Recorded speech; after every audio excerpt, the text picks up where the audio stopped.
Cue the titles, Brian.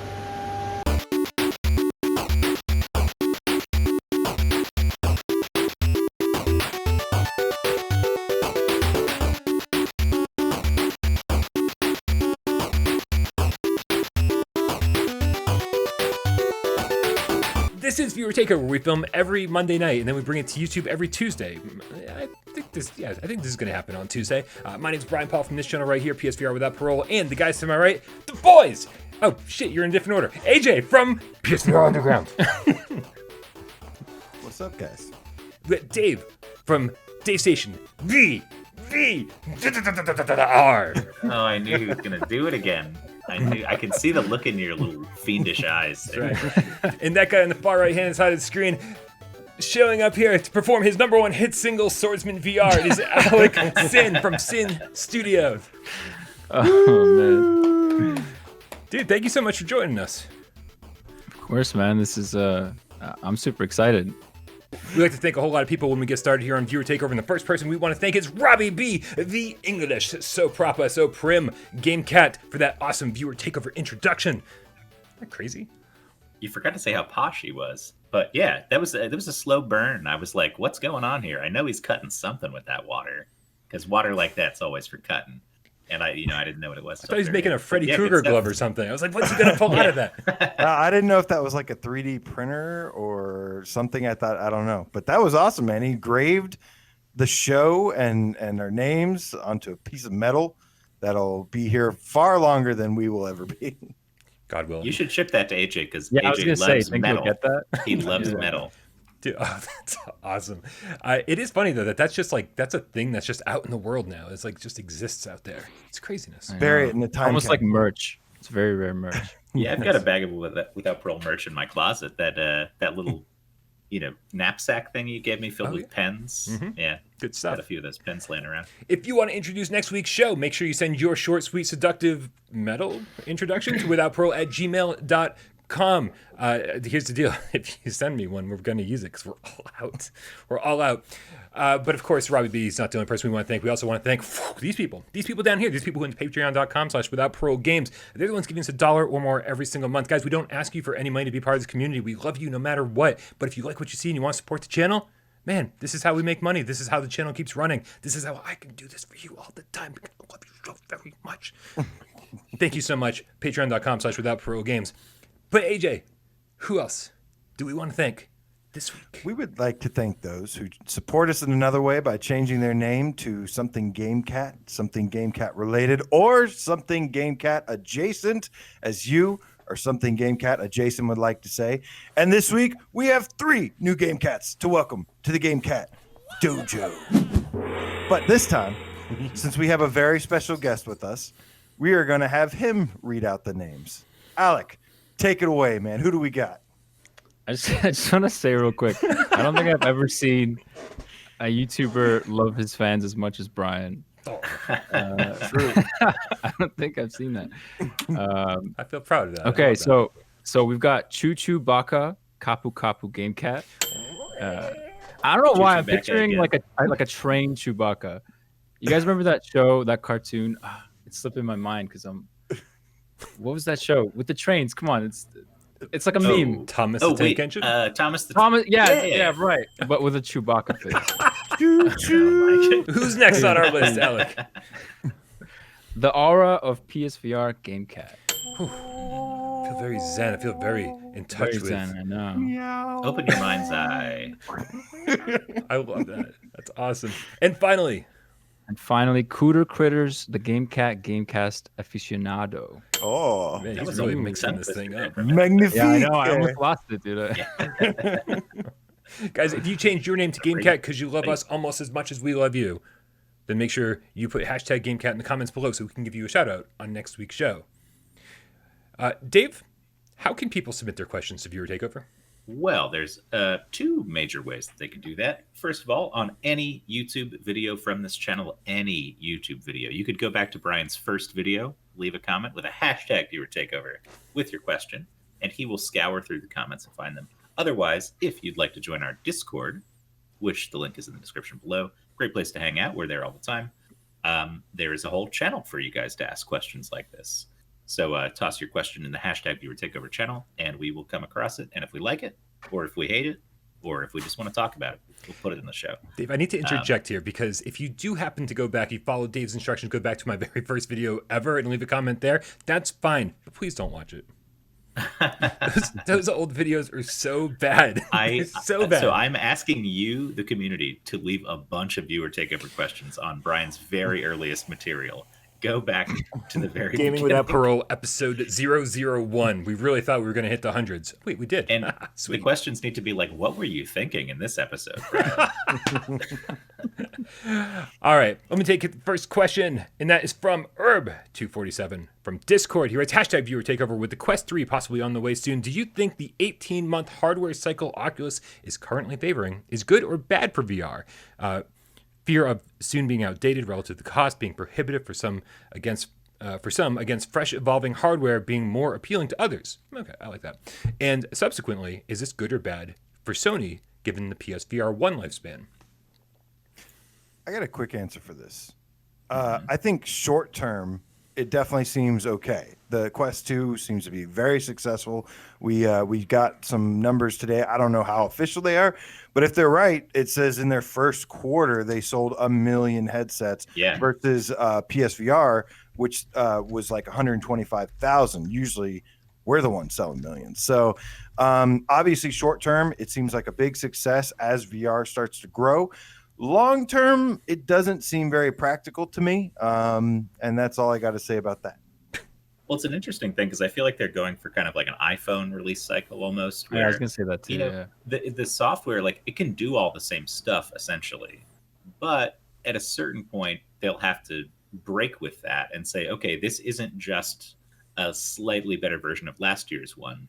This one will play games that the previous one could not handle. And that's going to be the weird kind of breaking point, I think. Alek, what do you think, man?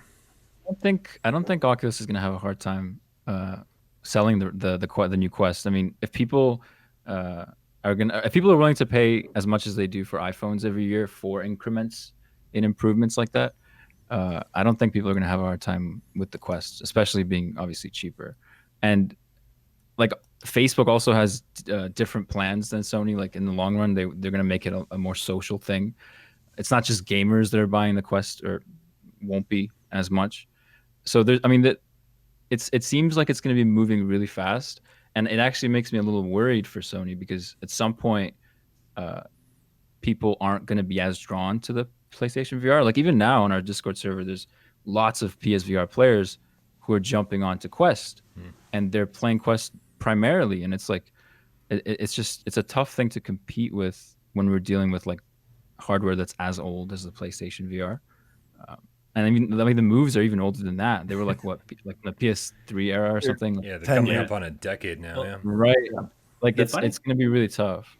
The funny thing about that, though, is we have people in our community who've switched over to Quest primarily too, but a lot of the games they're playing could easily be done on a PSVR. They just aren't on PSVR. Like Walkabout Mini Golf, Poker Stars, which is coming soon, Big Screen. These are like the main places where we hang out on Quest, you know, our group of people who are into that. Yeah. And all that stuff is totally feasible on PlayStation. It's just not there yet. So software is a big part of it too, I think. Well, you guys have both brought up the iPhone model and saying, you know, there are people who buy these every year. Do any of you guys buy one every year?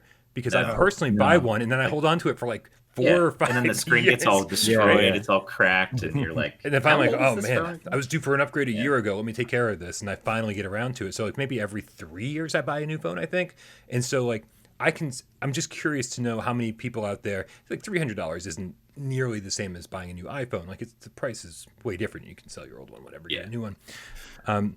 But I'm curious to know how many people are interested in that model of buying the new one every year, or are most people going to be like me, where I've got where I get the Quest 1, and I'm going to be good for a few years. Like, you know, maybe the Quest 4 rolls around, I'm like, okay, maybe it's time to upgrade now. There's less incentive to buy an iPhone though every year, because if you have one that's like a few years old, it's still fine. But with the Quest and just VR in general, it's gonna become increasingly important to get the newer models. Like, I mean, the tricky thing, and this is I think key, is like there's a lot more incentive to develop for developers for the Quest because of how well it's doing now and their trajectory. It's like a guarantee. It's safer for developers essentially in the long run. And so that's why you're probably not seeing a lot of the games that are on Quest that could run on PlayStation yet, or maybe at all. Yeah. And that's a big one because now the people that are playing on PlayStation, they just get less reasons to stay. But I mean, I think Sony will have no choice but to act on that, right? I feel like that's what's happening is the pressure is mounting. You've got Apple that's announced a new headset. You've got other people that are tinkering with the idea of releasing a headset. The thing that brings me comfort is knowing that when we eventually get a PSVR 2, because I am a firm believer of that, given the messaging they've sent us, we might have to wait a little bit longer than a Quest user does, but I feel like we're going to get something that has like longer legs and something that doesn't need to be replaced, something that can last for 5-7 years if they do it right, hopefully, which they do. But also the interest of bigger games. To me, if Quest is a small incremental upgrade, then I don't see any big deal in that. But if they actually do start having like, you know, these big revisions and stuff like that, big improvements, more features, bigger games, stuff like that, then yeah, that's going to certainly lead the market all the way. Well, yeah, and the other thing to Alex's point about, you know, how it's a little bit more enticing for a dev to target Quest right now, I think part of that too is like you're up against games that are a lot easier to play in the same ballpark with. Like you're not up against Skyrim, you're not up against RE7, you're not up against Iron Man or anything like that. You're up against Ninja Legends or something. You know, like there are games that sell really well that when they come to PSVR, we're like, this is almost like shovelware, but they still do well on Quest because I guess maybe the wireless nature of it makes it more exciting for people or something. There's very accessible. It's like I look at the Quest as a very like Wii kind of VR headset at the moment, like having that kind of impact where it's just so easy for everybody. It's very accessible for everybody. And, you know, like Alex said, even when it gets that social aspect of it and builds on that, that's going to be a different angle. So, I mean, I could see potentially both headsets being very useful. One's like a very social thing. The other has like this awesome ecosystem of games and stuff like that. So I think we're already there. I mean, I already think, you know, when you're playing on a PlayStation 4, PlayStation 4 Pro, then you've got infinitely more power in one of those than even the Quest 2. So, you know, we're talking about these big AAA games. We're talking about Skyrim. We're talking about Resident Evil 7. We're talking about, you know, these big games that just can't be done on Oculus. But I think the perfect marriage is your PSVR headset with whatever the newest Quest is, because they do things radically different. The last time I pulled out my PSVR headset, I'm kind of working in a mess right here. I'm like moving stuff around. I pulled my VR headset and like the wire for the first time ever got caught on a cardboard box. Tornado went attacking the box and the wire, and like and I started tugging on it, and like everything just like I was like, what's going on here? And then I put the headset on and I pushed one of the move controllers, and I turned that on, and it took like 5 seconds for the PlayStation to go, what player profile would you like to assign this to? And I'm like, me. And then I push the other one, and it's like 5 seconds later, what player profile would you like to? I'm like, are you fucking kidding me right now? I just want to play a game. Meanwhile, like, so, you know, and then it shows you the picture of yourself, and you're like, yes, I know this. I keep smashing the button, like saying, yes, I'm ready to play. And then I get into Beat Saber, and one of my hands is doing this, and I'm like, oh, now I got to turn off that controller and turn it back on, and I'm just like, and then I go play Walkabout Mini Golf with some of the cats. I pop that thing on and pick up the controllers, and I'm already in. 30 seconds. Somebody will hit me up. Betty will be like, hey, you want to play golf? I'll be like, yeah, sure. And then I'm in the lobby in a minute. Yeah, it's beautiful. Yeah, but to kind of wrap up this conversation, I do think, you know, we're gonna be looking at PSVR 2 soon. That's going to utilize the PlayStation 5. We've already seen Hitman 3, what it does on the PlayStation 4 and how beautiful it is.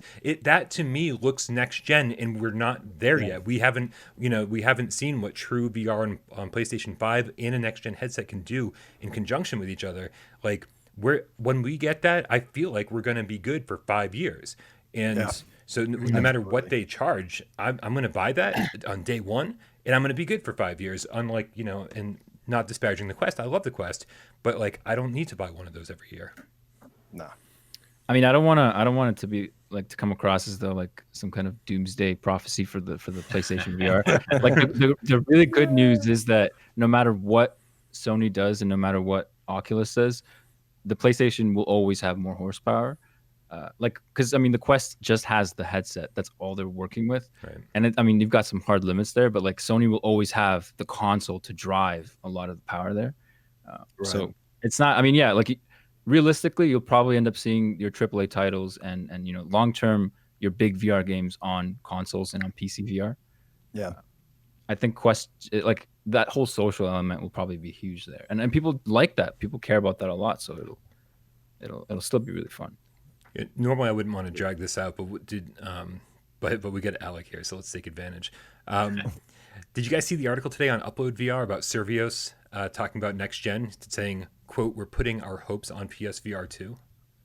Really? No. I did not see that. This was good. They say very clearly in the article, we don't know any inside information about PSVR 2, but that is where they're looking. Well, it's like you said, it's got the horsepower, it's got the user base, the ecosystem. They'd be crazy not to take advantage of this. They've got all the things in place. Now they just need some experienced people to develop the hardware, develop the what you call it, like the UI and everything, like just the regular main components of it, and then get it out the door. And then I care most about the developers is what I want. I want to see developers have a giant platform to be able to make these games that they want to make and stuff. That's the only thing that tells me like, okay, hurry up a little bit, Sony. I could honestly wait whenever I need to, but as for developers, I want them to have that job security, that assurance that they're going to have a place to release their game. Sorry, sirens on my end. Just to give you the heads up, the quote here, Chief Product Officer TQ Jefferson. Man, I would love to go by initials. TQ Jefferson says, we're making some inroads now. Quest and Quest 2 have given greater freedom of movement, but the economics of innovation there are interesting in that being untethered means graphically we're sort of at that PS2 stage of visual fidelity. And with PSVR, we're hoping it's going to push us up to the PS3 or PS4 fidelity, which I am, again, with Hitman, I'm like, I think we're already there. Like I can't wait to see what the next step is. Hitman, of course, like what happens when Sony gives you millions of dollars to like make a game. In all honesty, if they're talking about like PS4 resolution in terms of like looking in the headset like a game like Last Guardian or like even like Hitman 4 or Hitman on PS4 looks, that level of fidelity and that consistent performance would be pretty goddamn good in VR. I mean, that'd be impressive. Swordsman. I want to see Swordsman on the next gen headset. Game would look beautiful. Yeah, me too, dude. I mean, it would kind of look like PC VR, right? It would probably be something like that. I'm not worried at all about PlayStation VR 2. I know it's like up in the air and Sony's very, tight-lipped about it, but it probably would have been a bad idea to release it alongside the PS5, because a lot of people aren't going to be able to drop all of that money. They'll want to, but they might not be able to. Well, they're still trying to get PS5s right now. Like people are trying to get PS5s, and I'd imagine it's not going to be a standalone thing. I don't think that would be crazy if it was standalone. To me, it would have to be something that utilizes the PS5s, and that's been basically the whole story. But that's not going to stop me from pushing and yelling at them on Twitter and being like, "We want PSVR too." Like I still feel the need to be vocal about it. The voice of the but internet. I know what it is. I know the deal. They do have to get those PS5s out first. I'm totally aware of that. Well, dude, if they launched together, there'd be scalpers selling the bundle for like $5,000 right sold. now. I'll buy one right now. $1 million. You would. Yeah. I mean, I totally would. Because I'm obsessed. But I mean, like, dude, as early as or as far back as May 2019, the global head of R&D at PlayStation, Dominic Mallinson, said, "quote There's no reason for us to coincide it with a new console. From the point of view of the consumer, to be bombarded with so many things. Oh, you've got to buy this, you have to buy that. It's a message we don't want to send. In some ways, it's good to have a little breathing space between those things. So people are like, well, why haven't they announced it yet? The reason they haven't announced it yet is because they're going to piss people off, man. So many people are out there trying to get a PlayStation 5. Don't announce the next thing before you can get your hands on this thing. People are just going to get mad. They're already mad that they can't get one. I wouldn't be surprised if they announced it like by the end of this year. I wouldn't be And maybe surprised if they sell it announced it next year. by summer. Yeah, there's rumors all over the Yeah, it place. could be There's soon. no idea of knowing right now.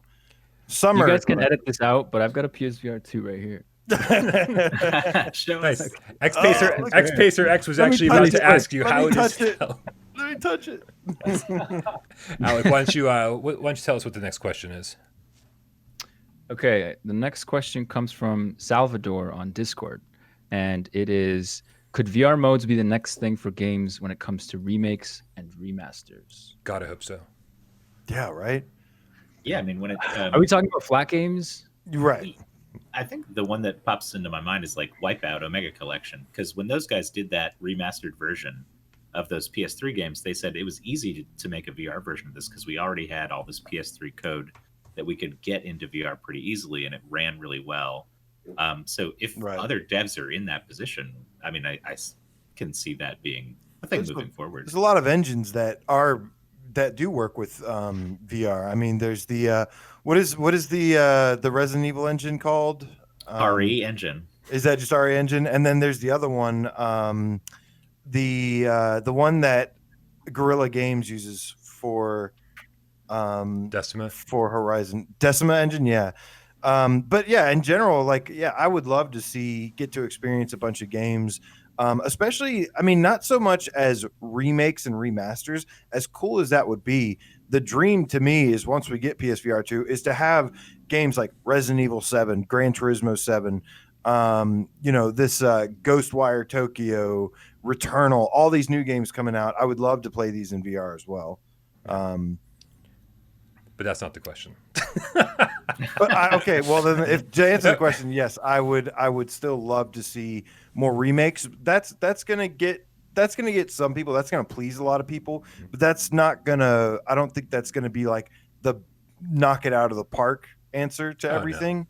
No. Other like it's gonna work for a lot of people, but not everybody. I would say it's more likely with remasters than with remakes. Mm-hmm. Yeah, I'm just throwing that out there. I think because of the Wipeout thing, they didn't remake Wipeout; they remastered all three games and put them together. Right. So I think it's probably easier in that situation because you're working with older code. Like if you're remaking a game, FF7 remake, that can't run in VR. If you remastered FF7, it could obviously run in VR. On a potato. So I don't know. Yeah. Now the question is like, how many times are you going to, remaster Shadow of the Colossus? Right, I played it on PS2. Oh, it ran janky, but it was still amazing. Then PS3 came around. It somehow still wasn't super smooth, but like I played it again on PlayStation 3, and then now we got the Blue Point, like fucking crazy over the top version, and now I'm playing it a third time, like, but it's still the same game, man. It's like you want me to play it a fourth time, you better put it in VR. Like that's like, seriously. I mean, that's the only way forward to keep remaking these games over and over and over again. Like Jeremy and I were talking on the Litter Box. Actually, I don't think this made it to the Litter Box. I think we were talking beforehand. We were talking about BioShock and how many times we've replayed those, and how Jesus, you go look back at the original BioShock on PS3 and it still looks really good. The art design like transcends generations. But then like I don't really want to play that again because I've played it so many times. But in VR, I'll fucking play that again. And so this is kind of a cheap way for all these developers to, get us new content, new games to play, and then they can make some money on the back end. Alec, we get asked this question 1,000 times. I'm so happy to finally get to ask you this. Is there a game in particular that you would love to see get a remake or remaster in VR? What about the first Resident Evil? Ooh. Yeah. I'm sure. I know the whole game kind of rested on the perspective that you had playing it, and that's what made it so good. But man, I to this day I still remember what it felt like. I was so young too when somebody gifted it to me. They shouldn't have, but they did. So like a first person view, right? Man. Yeah. Like I would love to feel that again, and that's one that. That's a good one.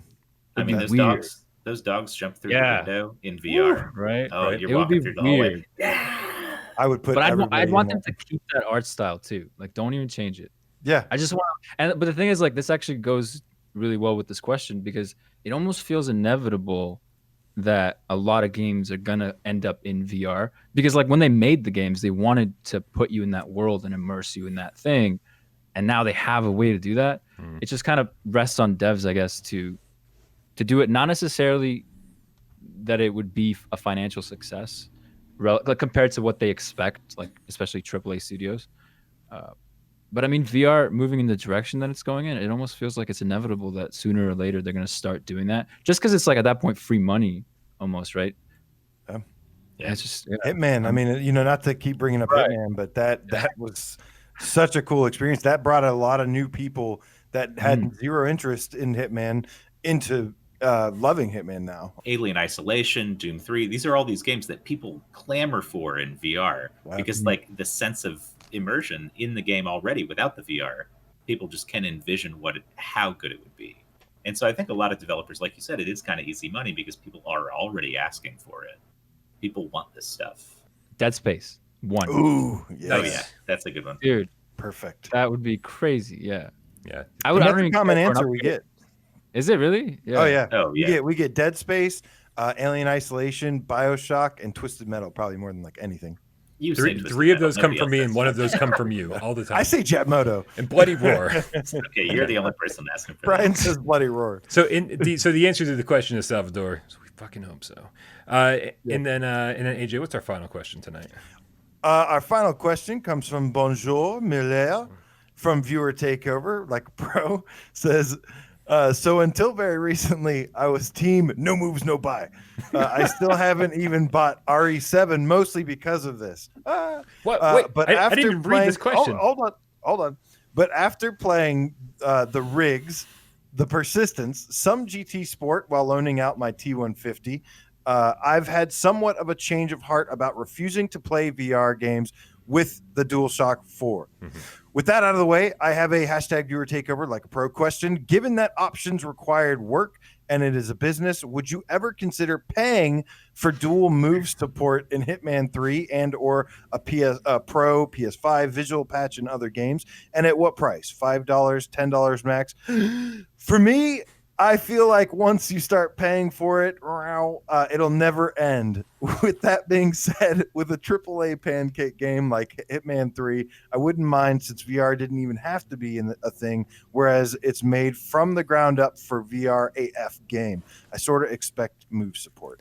Man, I should have chopped this one down. I should have edited this one. That was thanks, Bonjour. Bonjour. I guess there's multiple questions in there. There are a lot of things to talk about. Well, So okay. the First first of all, question- buy Resident Evil 7. What are you doing Yes. with your life? Seriously. Come on. Absolutely. Get with the program. First mistake. Best game on PSVR, hands down. One of the best. Hands down. But yeah, so the first question says, given that options required work, and it's a business, it says, would you ever consider paying for dual move support and or a PS5 patch? I don't think. I can't imagine a business pricing it out like that. Like, hey guys, we've got some extra features, but if you want them, it's going to be $5 more. Like, If you want to use the controller, it's another I think $5. that would inspire as much backlash as not supporting the thing in the first place. If Because you're people would be like, interested in horse I gotta armor, pay boy, do extra we have a just for deal this. you. Yeah, I think people would not like that in the market. I think people would be kind of resentful of the fact that like only do you get this if you pay extra. You know, it should be an included feature in the game if it's integral to enjoying it in the best way. Well, I agree, except I don't want to be paying for individual features, but I don't mind paying for a VR version of a game. Right. I was Like, gonna say that too. yeah, Hitman 3 came out, and like, in whether they want to sell me, you can buy the flat screen one or you can buy the VR one. I'm like, all right, that's totally fine. Or like, buy the flat screen one and pay an additional $20 to enable VR. Like, I'm okay with that because if that's what it's going to take right now, for knowing full well that developers aren't really recouping their losses on these things without Sony like throwing millions of dollars at them, like, I'm okay with that. I don't mind being the person that helps pay for that to make it happen because that's what I want, and I don't mind paying for things I want. I guess I would theoretically pay for a VR upgrade to a flat game. Like if the game was so and so price, and then the VR mode, which would have to be fully featured, not have dumb settings, not have, you know, blinders you can't turn off. Like they'd have to earn the $10. But if they had a really good VR implementation that was an upgrade to the existing game, I guess I would pay $10 extra for something like that. depending on the game and depending on the implementation. Now, I want to hear what Alec has to say in a second because we're the consumers, and this is our consumer point of view. But I want to hear from a developer point of view. But I want to hear from the last consumer on the panel before we hear from the developer. Absolutely not. Hell no. The future, guys. And the internet's so angry you today. Buy a game, you buy a game, and it has a VR mode that's supported, and it has move support. Sony's QA says, hey, it's got to have move support if it can be done. Here's some Here's a layout of some examples. Here's Swordsman's control scheme. You copy what they did, and it has to have move support. Brian, are you satisfied? Are you satisfied? Yeah, absolutely. Alec, what do you think of all this? There's a lot of rules, like you guys are saying, that Sony already imposes on developers for the benefit of the consumer, to make sure they don't get fucked over, the comfort settings and everything's there. And if you ever want to do something that is outside of those boundaries, they essentially ask you why. And if you have a good reason, they'll usually let you do it. And I mean, I'm with AJ on this, that they should mandate move support when it's warranted. Mm-hmm. Like a game like Astrobot, I wouldn't even want move support on. No, yeah, but exactly. If it's a game that, and it's not hard to implement move support, like unless the developer built the whole game completely ignoring that potential, then sure, maybe you run into some design problems. But generally speaking, it's not hard to do. And if a game can support it, like in terms of playstyle, it should. And the reason I think it's important is because if Sony's going to take VR seriously and they're going to try and compete with PC VR and Quest, they're going to have to immerse players in the ways that they expect to be immersed in VR. Like Hitman could have had really good move support. I don't really know why they didn't. It's not like a technical limitation. It doesn't cost a lot of money to do that, because once you have it working, I think it's a it just design works. thing, like you said. Maybe, yeah. Like, I mean, there could be a lot of instances where it wouldn't work as well, but like games like that, if they can do it, they should, because eventually people are going to expect it. And I think they do in general, which is right. I mean, it's VR. You want to be able to move around as yourself. And I wouldn't be mad if Sony mandated that. It would just be another thing on the list. And devs will have to, if devs are going into VR anyways, they should think about it in terms of maximizing interactivity. What kind of game are you making, and how can you maximize interactivity there? It just feels a little cheap when you have a game where you could have move support and lots of cool interactions, to just slap everything into a single DS4. It's just, I would rather them push for that too. Don't you guys think we're coming to a natural end to this discussion though, with like, not to this current discussion that we're having right now, the four of us, but like overall with like, obviously like when PSVR 2 rolls around, it's not going to be like this controller or these movie ones without analog sticks. It's going to be, here are your VR controllers, and then it's going to be like, you're good to go, man. These are the controllers that you're programming for all the time. And absolutely. I don't want to say that like Sony's half-assing it at the end of the road here for PSVR 1, but like a little bit maybe, because I think so frequently they're very interested in like appealing to the most the biggest audience of the PSVR gamers. Like, because everybody that has a PSVR headset has a DualShock 4. Like, that just comes in the box with the PlayStation 4. Not everybody has moves. Moves are hard to find. Some people hate using moves to move around, to walk around. And so they're like, well, if you're going to design something, well, just do it for the DualShock 4 and let's move on. That's why I said there should be an option for both. And really, the funny thing about Hitman, I hate to keep harping on Hitman, but their DualShock, their DualShock, which I think is actually, I know I'm probably alone in this. I actually think their DualShock implementation is really, really good, like kind of genius. Most devs we see that try to kind of create their own thing without referencing, they usually fall flat on their face. Looking at you, Golem.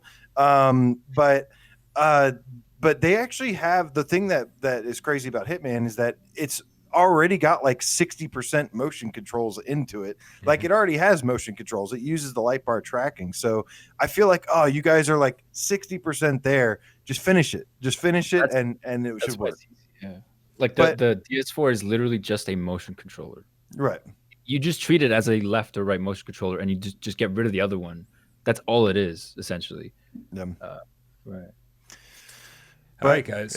I think we should wrap this up. But before we go, Alec, obviously you're still hard at work on Swordsman. Is there anything you want to tell everybody? Any updates? Anything you want to reveal while we're here? Yeah, the biggest thing that I could say that people might care about is the armor physics that we're working on. One of the newer devs that came on board, Martin, he's built the whole system to treat armor as though it's actually there to stop your sword. And like if you hit a knight, you hit against metal and sometimes sparks and things like that. It feels like a totally different game, and it also addresses a lot of the problems that I know people have had, like the ability to just cheese the game by face stabbing everybody. Like now if you want to do that, you have to get it through the visor, or if the helmet's open, you got to get him right in the face. And so you kind of expose yourself a little bit more. That's the biggest thing. There's so many things I can't say, and it sucks because I'm so bad at keeping secrets. Well, there is a bigger thing I would say now, and we promise we'll edit them out later. We promise we'll edit them out later. Yeah, if Brian needs to edit this out, but isn't there a certain pack that you're working on that you've announced in your Discord and stuff that's kind of publicly known? Yes. Yeah. Did you tell people about your? I didn't yet. Not really. So two things that I can't really say much about, but I'll kind of just let them float in there. That we're doing something again that's kind of like a competition. You play, you win money, stuff like that. I can't say anything about it yet because we're partnering with somebody to do that, and they're going to be announcing it first within the next week or so. So that's one thing. And another thing is that, and I know, Brian, you know about this, we've been prototyping a new project for a few months now, and just kind of in pre-production. Like obviously Swordsman is still a priority, and we're going to support it for as long as humanly possible, but that's really exciting. I can't say, I don't know. Let's just pause there. Yeah, absolutely. I'm going to be really disappointed if you don't have a sea shanty ready for the Pirates update in Swordsman. You got to start working on it now. I need to make a Swordsman shanty. Yeah. Please, I'll add it into the game. I'm not even joking. Alek, Nice. What's the best way everyone can keep up with you, Alek? Join your Discord? The Discord is, we're very active and we chat with everybody all the time. So Yes, I'll put a link I'm in the online description of the all day, video. every day. Yeah, that'd be You the have best. a great community in there. Excellent. I mean, you guys have helped out a lot. You guys have no idea. You guys have been very, not even just with this community, but like just in general over time, pushing us in the right direction, things like that. It's been super helpful. So, Well, you have certainly earned it, and you've definitely made us proud, man. It's such an awesome game, and it's really cool, man. It's exciting to see just what's everything you're gonna do next with it, and just beyond that as well. yeah, man, I'm super thrilled. Excellent. All right, you guys, I think that's going to do it for another episode of Viewer Takeover. Make sure if you change your name to GameCat, you put hashtag GameCat in the comments below so we can give you a shout out in next week's show. Also, send us a Viewer Takeover introduction because we've got none without parole at gmail.com. Also, consider supporting us on Patreon for just $1 or more every single month. Patreon.com/withoutparolegames. Thank you, gentlemen, so much for being here. Make sure you subscribe to Dave at Dave Station VR. Subscribe to AJ over at The Underground, PSVR Underground. And of course, we'll leave that link in the description so you can follow Sin Studio in their Discord. Yeah. And on Twitter. Put a Twitter link in there, too. Why not? My name is Brian Paul from the channel right here, PSVR Without Parole. This was Viewer Takeover, and we're out.